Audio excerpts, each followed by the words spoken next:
बहुत स्वागत है आप सभी का। मैं हूं आपके साथ अंजलि सिंह। रायपुर एम्स में प्रथम वर्ष की छात्रा साक्षी की मौत ने एम्स प्रबंधन को सवालों के घेरे में खड़ा कर दिया है। साक्षी की मौत मामले में डॉक्टर नरेंद्र बोदे की भूमिका पर भी सवाल उठ रहे हैं।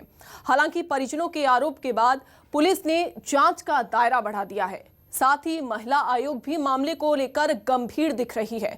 लेकिन इन सबके बीच बड़ा और बेहद परेशान, हैरान करने वाला सवाल ये कि एचओडी आरोप पर जवाब देने से क्यों बच रहे हैं। आखिर क्यों मामले में एम्स के निदेशक चुप हैं?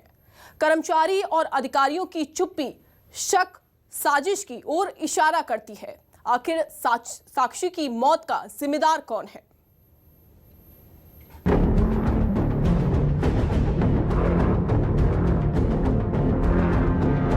होनहार छात्रा की मौत के पीछे की वजह जानने से पहले हम रायपुर एम्स के अधिकारियों के रवैये के बारे में जान लेने की कोशिश कर रहे हैं। आखिर साक्षी की मौत के सवालों से एम्स प्रबंधन घबरा ही नहीं रहा, बल्कि कर्मचारियों की बौखलाहट साफ झलकती है। सुसाइड के इस मामले में हम एम्स प्रबंधन का पक्ष लेने के लिए एम्स के अंदर पहुंचते और उनसे बातचीत करते हैं। उनका साफ तौर पर कहना है कि प्रबंधन का इससे कोई लेना देना नहीं है। क्या एक छात्र जब अपने भविष्य को संवारने के लिए एम्स में आती है, उसका अपना पढ़ाई करती है और सब चीज़ करती है, तो क्या इसकी जिम्मेदारी प्रबंधन की होती है? तो इस तमाम सुसाइड केस के मामले में एम्स प्रबंधन साफ तौर पर अपना पक्ष झाड़ते हुए नजर आते हैं और पूरा जो मामला है वो पुलिस पर जांच के बाद छोड़ने पर नजर आता है। इसी के बाद ही जब हम यहाँ से कुछ जानकारी एकत्रित करने की बात करते हैं तो वो अपने जो है सिक्योरिटी गार्ड्स को सामने ला करके साफ तौर पर यहाँ पर गुंडागर्दी भी करते हुए नजर आते हैं। और आप सीधी तस्वीर देख सकते हैं कि यहाँ पर आधा दर्जन से अधिक जो है वर्दीधारी सिक्योरिटी गार्ड यहाँ पर मौजूद है और इसके अलावा जो है यहाँ पर तमाम प्रकार की धमकियां भी दी जाती है। तो इस तरीके का जो मामला है तो इसे साफ तौर पर नजर आता है कि कहीं ना कहीं साक्षी दुबे सुसाइड के इस मामले में एम्स प्रबंधन की भी बड़ी लापरवाही है, जिसके चलते साक्षी दुबे ने इस तरीके का कदम उठाया। अब देखना यह होगा कि पुलिस की जांच में क्या कुछ निकल करके सामने आता है और क्या इस बात की जानकारी निकलती है कि साक्षी दुबे ने ऐसा कदम क्यों उठाया। जी हाँ, ये नजारा है रायपुर एम्स का, जो अस्पताल मरीजों के इलाज के लिए मशहूर है। उनके कर्मचारियों का सलीका और अधिकारियों का रवैया कुछ और ही बयां कर रहा है। क्या एम्स रायपुर का ये भी रूप है? क्या इतना गैर जिम्मेदाराना रवैया होगा एम्स प्रबंधन का? एक छात्रा साक्षी दुबे अपने सपनों को पंख देने के लिए रायपुर एम्स में दाखिला लेती है। बेहद ही साधारण घराने से ताल्लुक रखने वाली सौम्य, सुशील, मितभाषी और बेहद ही साधारण सी दिखने वाली साक्षी दुबे पढ़ने लिखने में बेहद तेज थी। बिलासपुर की रहने वाली साक्षी एम्स रायपुर में नर्सिंग के रेडियोलॉजिस्ट विभाग में प्रथम वर्ष की छात्रा थी। एम्स के ही हॉस्टल में रहती थी, पर एम्स जैसे संस्थान में दाखिले के महज 6 महीने में ऐसा क्या हो गया कि साक्षी कथित खुदकुशी करने पर मजबूर हो जाती है। आखिर साक्षी के साथ 2 जुलाई को ऐसा क्या हुआ कि वो शाम 5 बजे हॉस्टल के कमरे में जाकर हमेशा के लिए बंद हो जाती है? क्या साक्षी किसी बात को लेकर बेहद तनाव में थी? क्या उस पर किसी का दबाव था या फिर साक्षी को किसी ने बहुत ही ज्यादा डरा रखा था? आखिर ऐसी क्या बात हुई कि उसने खुदकुशी को ही आखिरी विकल्प चुना? मेरे को ऐसा लग रहा है ना कुंडी टूटा है ना, मेरे को लग रहा है ये कुछ ना कुछ इसमें गड़बड़ बात है। कोई ना कोई इसमें कुछ मिला हुआ है या लड़की को टॉर्चर किया गया है। और मुझे तो ये अब देखने के बाद, रूम के हालात देखने के बाद, लड़की का वो सब देखने के बाद कि ब्लूटूथ ईयरफोन लगा के जब मरने वाली तो ब्लूटूथ ईयरफोन तो वो लगाएगी नहीं, तो और रात में बॉडी हमको अच्छे से दिखाया भी नहीं गया। और हमारी हालत उस समय ऐसी थी 11, साढ़े 11, 12 बजे की, हम लोग तो इस टेंशन में थे कि हम लोग कुछ समझ में भी नहीं आ रहा था। साक्षी हमेशा कहती थी बोधे सर बहुत तंग करते हैं मम्मी, आप तो बहुत लंबी चौड़ी हो, बोधे सर को आके बहुत डांटना मम्मी, मेरे को बहुत डांटते रहते।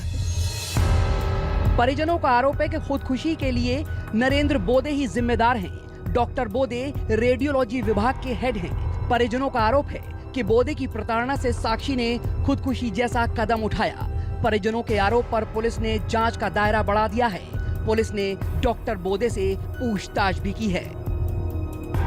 नर्सिंग स्टूडेंट ने फांसी लगा ली थी अपने बंद कमरे में और सुसाइड नोट में उनके डिप्रेशन और बाकी चीज़ का उन्होंने जिक्र किया है।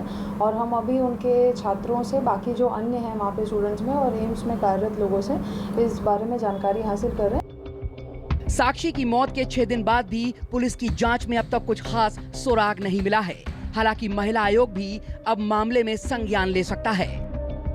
ने यहाँ शिकायत कर रखी थी कि उनको डिस्टर्ब किया गया है, उनको टॉर्चर किया गया है, और उसमें सुनवाई में हमने 2 सदस्यीय डॉक्टरों की एक टीम भी बनाई है, डॉक्टर संदीप दुबे और डॉक्टर राकेश गुप्ता। उन्होंने एक सुनवाई इसी आयोग के कक्ष में किया है। न्यूज 24 मध्य प्रदेश छत्तीसगढ़ की टीम ने जब पूरे मामले की गहराई से पड़ताल की तो एक और चौंका देने वाला खुलासा हुआ। डॉक्टर नरेंद्र कुमार बोदे के खिलाफ महिला आयोग में पहले से ही प्रताड़ना की जांच चल रही है। ये आरोप कोई और नहीं बल्कि एम्स की महिला चिकित्सक ने लगाया है। महिला चिकित्सक का आरोप है कि डॉक्टर बोदे ने गर्भावस्था के दौरान उन्हें मानसिक रूप से प्रताड़ित किया। महिला आयोग की अध्यक्ष ने बताया कि मामले में जांच के लिए 2 वरिष्ठ चिकित्सकों की विशेष टीम गठित की गई है। परिजन, पुलिस और महिला आयोग के बीच ये सवाल है कि आखिर इस घटनाक्रम पर डॉक्टर बोदे क्यों चुप हैं? क्यों चुप है एम्स के निदेशक? क्या एम्स प्रबंधन पूरे मामले में बचना चाह रहा है? आखिर इन तमाम आरोपों पर एम्स प्रबंधन जवाब देने से क्यों बच रहा है? सवालों के जवाब मांगने पर एम्स के कर्मचारी बौखला क्यों रहे हैं? सुरक्षा व्यवस्था पर भी सवाल खड़ा कर, मतलब एक ऐसे सर, मतलब कैसे क्या रिस्पांसिबिलिटीज खत्म हो जा रही है? कैसे सुरक्षा पे कैसे खत्म? सर प्रबंधन की क्या रिस्पांसिबिलिटीज खत्म हो जा रही है यहाँ पर? कैसे? बस ये मैं पूछ रहा हूँ। क्या है प्रबंधन की क्या जिम्मेदारी थी इसमें? सर आप बताइए ना सर। आप बताओ ना, आप क्या आरोप लगा रहे हो? पहले ये मैं बताओ। आरोप क्यों लगाऊंगा सर? क्या बात है, कोई पॉइंट तो हो ना सर। इन सब के बीच सवाल उठता है कि क्या साक्षी की खुदकुशी को महज साधारण मौत मान लें? क्या इस मामले में कोई हाई लेवल जांच होनी चाहिए?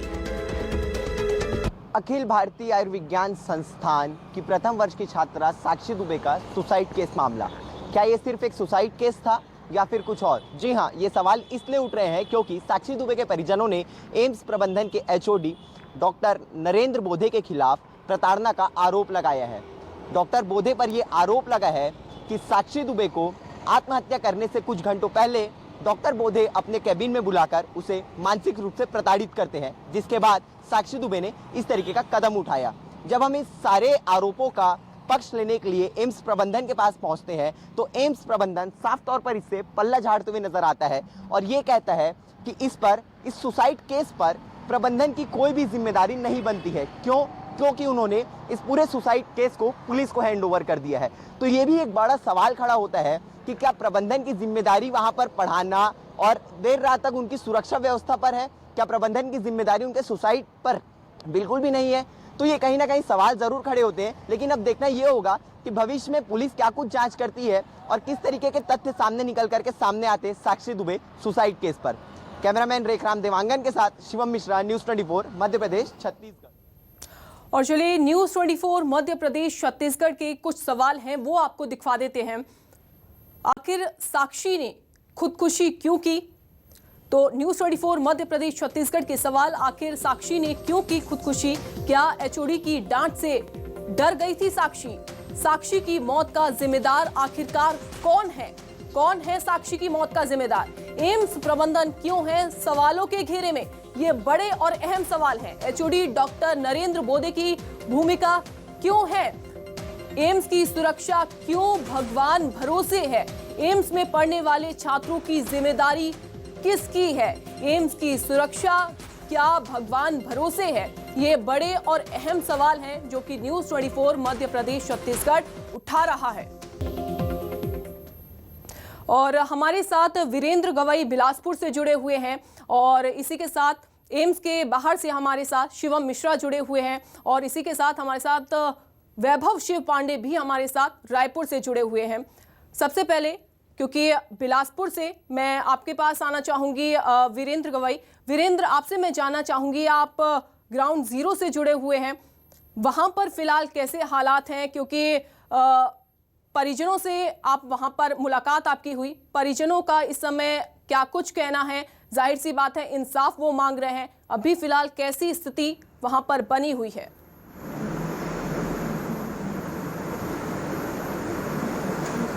देखिए, हम साक्षी के घर पर हैं और काफ़ी गमगीन माहौल है जो परिजन हैं वो चाहते हैं कि इस प्रताड़ना का जो दोषी है डॉक्टर बोधे उन पर कार्रवाई हो, सस्पेंड उनको किया जाए। बताइए कि आप क्या चाहती हैं, किस तरह की कार्रवाई? चर्चा करते हैं, उनकी माता जी हैं।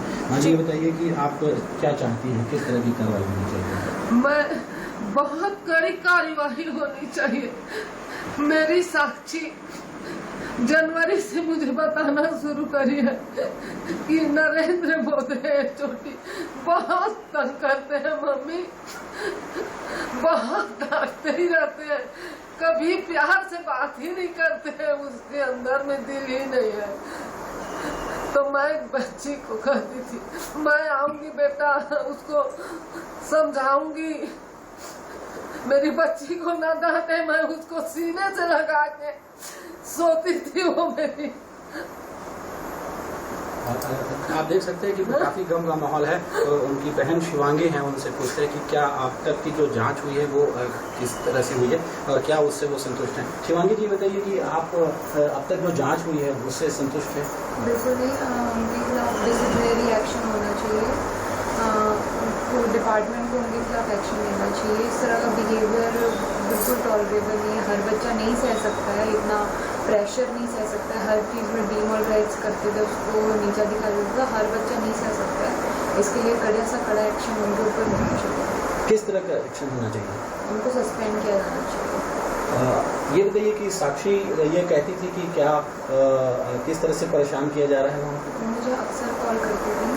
अभी जब पूरा लॉकडाउन था, हर चीज़ बंद था, उस अदर डिपार्टमेंट के लोगों को नहीं बुलाया गया था, सिर्फ उसके डिपार्टमेंट लोग, और वो बच्ची वो अकेली लड़की है वो क्लास में, और अकेले फ्लोर पे वो सिर्फ वो अकेली थी। कितना असर पड़ता है बच्चे पे अकेले रहने पे, साइकोलॉजिकल लेवल पे कितना असर पड़ा होगा उस पर। वो अकेले है, कोई नहीं है, उसके कोई दोस्त नहीं है, कुछ नहीं है, अकेले रह रही है वो। इतना क्या काम, बच्चा दिसंबर में गया है, उसको क्या काम आता है जो इतना उसको बुलाया जा रहा है, प्रेशराइज करके वहाँ रहने के लिए बोला जा रहा है। एग्जाम ना बच्चों को ना काउंसलिंग हो रही है बच्चों की, जब बच्चे पहली बार अपने माँ बाप को छोड़ के घर से गए हैं, कुछ भी नहीं हो रहा है। ये चीज़ क्या असर पड़ेगा बच्चे पे? इतना प्रेशर, हर बच्चा एक जैसा नहीं होता ना जो इतना प्रेशर। वीरेंद्र, अगर आप बात कर पाएं, अगर आप पूछ पाएं, क्योंकि एक सुसाइड नोट भी बरामद हुआ, उस सुसाइड नोट में लिखा हुआ था कि मुझे माफ़ कर दीजिए, अब मैं जीना नहीं चाहती। ऐसा कौन सा डिप्रेशन था? क्योंकि खुद उनकी जो बहन है वो कह रही हैं कि डिप्रेशन में नहीं थी, तो वो डिप्रेशन की बात क्यों की गई सुसाइड नोट में?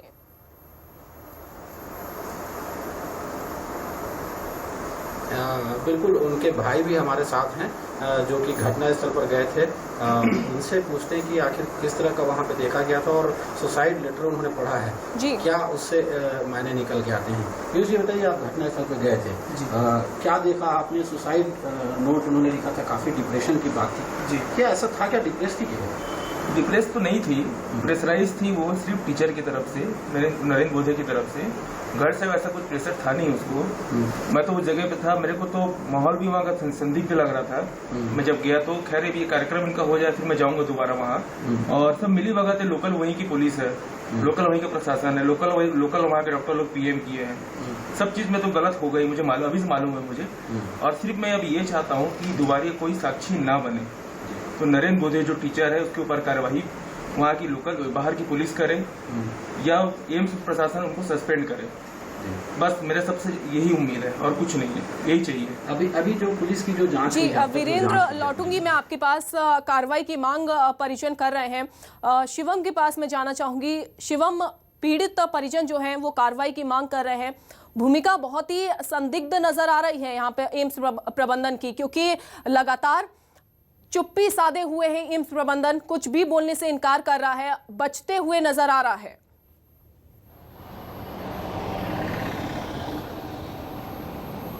बिल्कुल, देखिए निश्चित रूप से जिस तरीके से हालात में इस वक्त साक्षी दुबे के परिजन है, साक्षी दुबे की बहन है, साक्षी दुबे की मां है और साक्षी दुबे के भाई हैं, तो इससे साफ तौर पर नजर आ रहा है कि उन पर क्या बीती है। और इसी बीतने पर लगातार जो है कार्रवाई की मांग करें और निश्चित रूप से कार्रवाई की मांग करनी भी चाहिए। क्यों? क्योंकि आखिरकार महज 6 महीनों में ऐसा क्या हो गया साक्षी के साथ कि इतनी खुश मिजाज लड़की, हमने उसके सोशल अकाउंट पर भी देखा, हमने उनके परिजनों से भी बात की, ना ही साक्षी की किसी से दोस्ती और ना ही साक्षी की किसी से दुश्मनी। तो आखिर 6 महीनों में ऐसा क्या हो गया कि साक्षी डिप्रेशन का शिकार हो गई? और आखिरकार क्यों 6 महीने बाद साक्षी को उसी कमरे पर, उसी अस्पताल पर, उसी हॉस्टल पर फांसी लगानी पड़ी जिस अस्पताल पर साक्षी दुबे अपने उज्जवल भविष्य की कामना करते हुए एडमिशन ली थी, जिस अस्पताल पर साक्षी दुबे डॉक्टर बनने की एक ख्वाहिश लेकर के यहाँ पर एडमिशन लेकर के आई थी। लेकिन साक्षी दुबे 5 बजे अपने कमरे पर जाती है और वहां पर मौत को गले लगा लेती है। तो निश्चित रूप से इस पर कार्रवाई तो करनी चाहिए, लेकिन एम्स प्रबंधन जिस तरीके से वहां पर उसका रवैया दिख रहा है, यहाँ पर एम्स के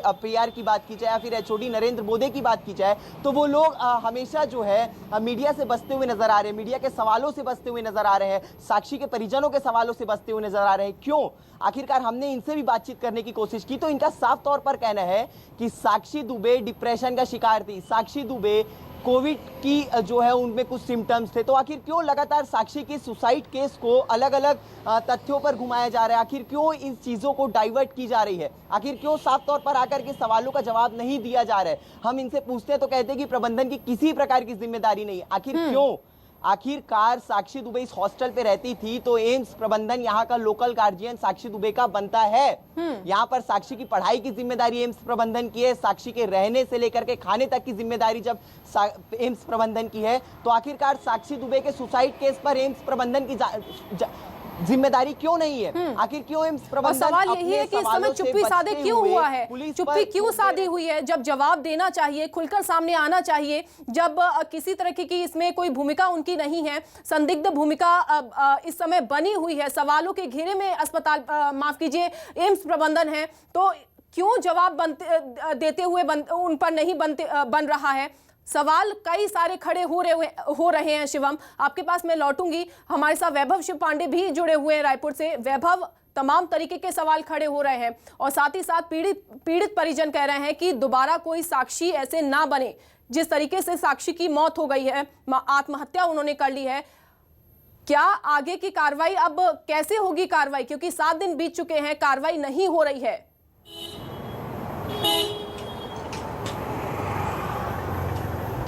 सवाल तो यही है और सवाल इसलिए भी उठ रहा है कि आखिर वो तमाम लोग जो है इस वक्त चुप क्यों है? क्यों चुप है वो महिला वर्ग के लोग, जो महिला मोर्चा के लोग हैं, चाहे वो कांग्रेस और बीजेपी के लोग हैं, जो बात बात पे सड़क पर उतर आते हैं, जो बात बात पर प्रदर्शन करने के लिए उतारू हो जाते हैं? वो सामाजिक संगठन के लोग कहाँ हैं? वो जनप्रतिनिधि कहाँ हैं जो बार बार जो है घर में जाकर के उनसे वोट मांगने के लिए चले जाते हैं? लेकिन आज जब इतना बड़ा मामला आ गया है, इतना बड़ा इशू सामने आया है, उसके बाद ये खामोशी क्यों नहीं टूट रही है? और सवाल इसलिए भी उठ रहा है कि एम्स प्रबंधन का ये रवैया क्यों है? क्यों वो चुप्पी साधे हुए है? क्यों एम्स के डायरेक्टर इस पर खुलकर बातचीत नहीं करना चाहते? क्यों जो डॉक्टर बोदे हैं, जो एचओडी है, जो उनके डिपार्टमेंट की, जहां पे साक्षी पढ़ती थी, वहां से बोदे क्यों कुछ नहीं कह रहे हैं? क्यों बोदे जो है मीडिया से जो है मुंह छुपा के फिर रहे हैं? क्यों बोदे जो है पुलिस के सवालों का ठीक से जवाब नहीं दे रहे हैं? ये तमाम ऐसे सवाल हैं जिससे ये संदेह पैदा होता है कि एम्स प्रबंधन की भूमिका वाकई में संदिग्ध है और इस मामले में जो है सिर्फ एक थाना स्तर की जांच नहीं होनी चाहिए, उच्च स्तरीय जांच होनी चाहिए। मांग उठ रही है और ये सिर्फ एक पीड़ित परिवार की तरफ से मांग नहीं है, बल्कि एम्स में पढ़ने वाले उन तमाम छात्रों की तरफ से भी ये मांग उठाई जा रही है। कोई खुलकर सामने इसलिए नहीं आ रहा है क्योंकि उन्हें लगता है कि एम्स प्रबंधन की तरफ से कोई कार्रवाई हो जाएगी। देखिए, हमारे वहां पे एम्स में जो पढ़ने वाले छात्र छात्राएं हैं उनसे बातचीत हुई है और सब लोगों ने माना है कि एम्स में जो सीनियर डॉक्टर हैं उन सब का रवैया गैर जिम्मेदाराना है। वो छात्रों के साथ अच्छा बर्ताव नहीं करते हैं। डॉक्टर नरेंद्र बोदे का बर्ताव साक्षी के साथ अच्छा नहीं था। लेकिन सवाल यही है कि जब बर्ताव अच्छा नहीं था शिवम, तो आवाज अब तक क्यों नहीं उठाई गई? क्यों इस वक्त का इंतजार करना पड़ा कि साक्षी जैसी छात्रा को आत्महत्या करनी पड़ी? इस कदम तक क्यों इंतजार करना पड़ा? ठीक है, मैं लौटूंगी आपके पास। वीरेंद्र के पास मैं जाती हूँ। वीरेंद्र, आपसे मैं जानना चाहूंगी, क्योंकि आप वहां पर मौजूद हैं, घर पर आप मौजूद हैं, इस वक्त का क्यों इंतजार करना पड़ा जब ऑलरेडी वहां पर इतने सारे छात्र मौजूद थे? क्योंकि जिस तरीके से वैभव शिव पांडे कह रहे हैं कि छात्र बहुत ज्यादा परेशान है, प्रताड़ना वहां पर वो छात्र झेलते रहते हैं, क्यों नहीं छात्र आवाज उठाते हैं?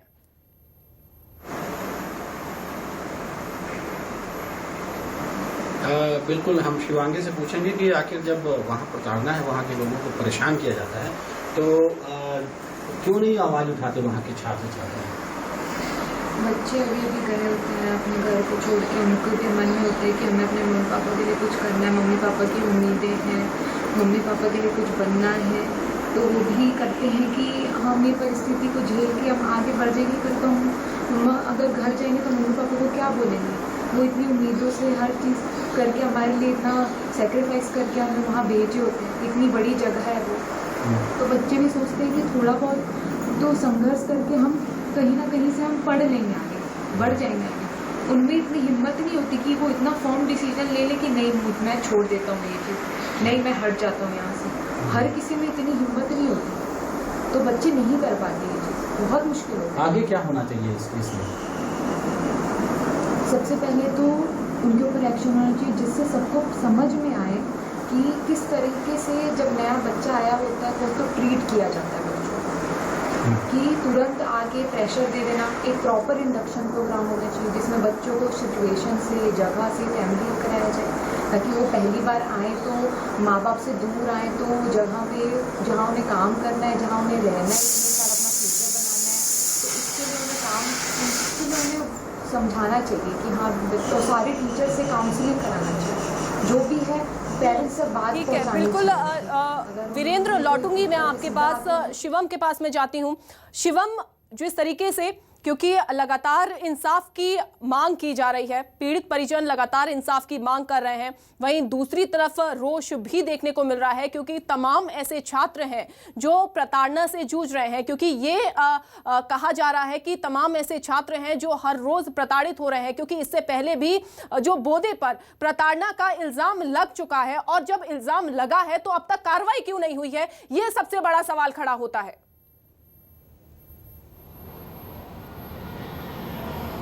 बिल्कुल, देखिए, निश्चित रूप से इंसाफ की मांग सिर्फ मृतक छात्रा के परिजन ही नहीं, बल्कि इंसाफ की मांग वो हर एक छात्र कर रहे हैं जो आज भी इस एम्स के हॉस्टल पर पढ़ रहे हैं। वो हर एक नर्सिंग के छात्र इंसाफ की मांग कर रहे हैं जो साक्षी दुबे से जुड़े हुए थे। वे हर एक छात्र इंसाफ की मांग कर रहे हैं जो हर दिन डॉक्टर बोधे को प्रताड़ित करते हुए छात्रों को नजर आते हैं। तो इस तमाम जो इंसाफ की मांग चल रही है, लेकिन इस पर कार्रवाई क्यों नहीं जा रही है? जब न्यूज़ 24 मध्य प्रदेश छत्तीसगढ़ की टीम इस पूरे मामले की पड़ताल पर गई, गहराई से गई, तो तमाम परत दर परत इसके खुलासे होते गए, और इसके भी खुलासे हुए कि डॉक्टर नरेंद्र कुमार बोधे पर पुराने भी कई प्रताड़ना के आरोप चल रहे हैं। महिला आयोग में इसकी विशेष टीम गठित की गई है डॉक्टरों की, और डॉक्टरों के जो है नेतृत्व में इस पर पूरी जो है जांच की जा रही है कि आखिरकार डॉक्टर बोधे ने ऐसा क्या किया कि वहां के ही एम्स की चिकित्सक, महिला चिकित्सक के गर्भावस्था के दौरान उन्हें ऐसा क्या किया कि वो मानसिक रूप से प्रताड़ित हुई। तो देखिए, जब शुरू से ही डॉक्टर बोधे जो है वो विवादों के घेरे पर रहे, हमेशा उन पर सवाल उठते रहा है, तो आखिरकार एम्स प्रबंधन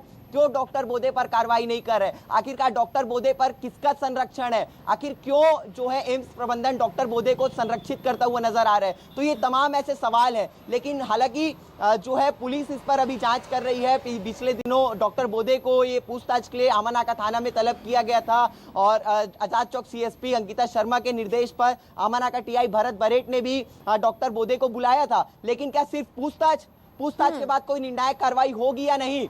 आज साक्षी की मौत को 7 दिन बीत चुके हैं, लेकिन अब तक कोई सवाल क्यों नहीं उठ रहा है पुलिस की तरफ से? आखिर क्यों एम्स प्रबंधन से जो है जवाब नहीं मांगा जा रहा है? बिल्कुल शिवम, 7 दिन बीत गए हैं और 7 दिन बाद भी क्यों अब तक सवालों के घेरे में है प्रबंधन? क्यों अब तक कार्रवाई नहीं की गई है? लौटूंगी मैं आपके पास। हमारे साथ वैभव भी बने हुए हैं।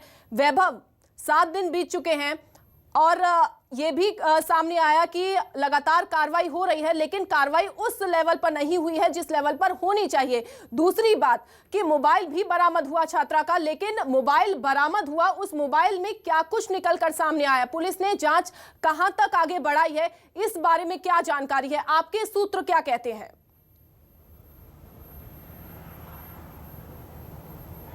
देखिए, मैं बार बार इस बात को कह रहा हूं कि डॉक्टर नरेंद्र मोदी से क्या कोई पूछताछ एम्स प्रबंधन की तरफ से हुई है? क्या डायरेक्टर ने जो है डॉक्टर बोधे से कोई बातचीत की है? क्योंकि डॉक्टर बोदे को लेकर के वहां के जो साक्षी के जो साथी छात्र हैं उनका साफ तौर पर यह कहना था कि जिस दिन ये घटना हुई थी 2 जुलाई को, उस दिन साक्षी को जमकर डांट पड़ी थी डॉक्टर बोदे की तरफ से। तो फिर ऐसा क्या हुआ कि जो है साक्षी ने जो खुदकुशी का कदम उठाया, ये अपने आप में एक बड़ा सवाल है। इस पर क्यों बातचीत नहीं करना चाह रहे? दूसरी बात, अगर साक्षी वहां पे पड़ रही है तो ये जिम्मेदारी एम्स प्रबंधन की बनती है। क्या आपने पीड़ित परिजनों से कोई बातचीत की? क्या एम्स के किसी भी अधिकारी कर्मचारी ने उस पीड़ित परिवार से बातचीत की? नहीं की मतलब साफ तौर पर यह जताता है कि आपका रवैया गैर जिम्मेदाराना है और आप इस पूरे मामले में बचना चाहते हैं, क्योंकि आपकी भूमिका संदेहास्पद है। और यही वजह है कि हम इस सवाल को उठा रहे हैं और इस मामले में उच्च स्तरीय जांच की मांग कर रहे हैं, क्योंकि सवाल इसलिए भी बनता है, सिर्फ एक साक्षी की बात नहीं है, वहां पे सैकड़ों जो है छात्र छात्राएं पढ़ते हैं। अगर उनके साथ कल के स्थिति में इस तरह की कोई बातें होगी तो फिर ये सिलसिला चलते रहेगा। अगर इस सिलसिले को रोकना है तो जवाबदेही बनती है, सरकार की भी जवाबदेही बनती है, स्वास्थ्य मंत्रालय की भी जवाबदेही बनती है और जवाबदेही बनती रहेगी, क्योंकि तमाम ऐसे छात्र हैं जो वहां पर पढ़ रहे हैं और दोबारा ऐसा कदम ना उठाया जाए, दोबारा ऐसा कदम ना उठे, इसलिए जिम्मेदारी बनती है, सरकार की जिम्मेदारी बनती है, प्रशासन की जिम्मेदारी बनती है, एम्स प्रबंधन की जिम्मेदारी बनती है और कार्रवाई होनी भी चाहिए। बहुत शुक्रिया आपका जुड़ने के लिए वैभव, और शिवम हमारे साथ बने हुए थे एम्स के बाहर से, उनका भी शुक्रिया। और साथ ही साथ वीरेंद्र हमारे साथ घर से बने हुए थे, उनका भी शुक्रिया। और साथ ही साथ एम्स में पढ़ने वाले छात्रों की जिम्मेदारी किसकी है, ये सवाल मध्य प्रदेश छत्तीसगढ़, न्यूज़ 24 मध्य प्रदेश छत्तीसगढ़ लगातार उठा रहा है, क्योंकि बेटी को इंसाफ दो, ये मुहिम हम चला रहे हैं और आगे भी ये मुहिम हम चलाते रहेंगे जब तक छात्रा को इंसाफ नहीं मिल जाता है।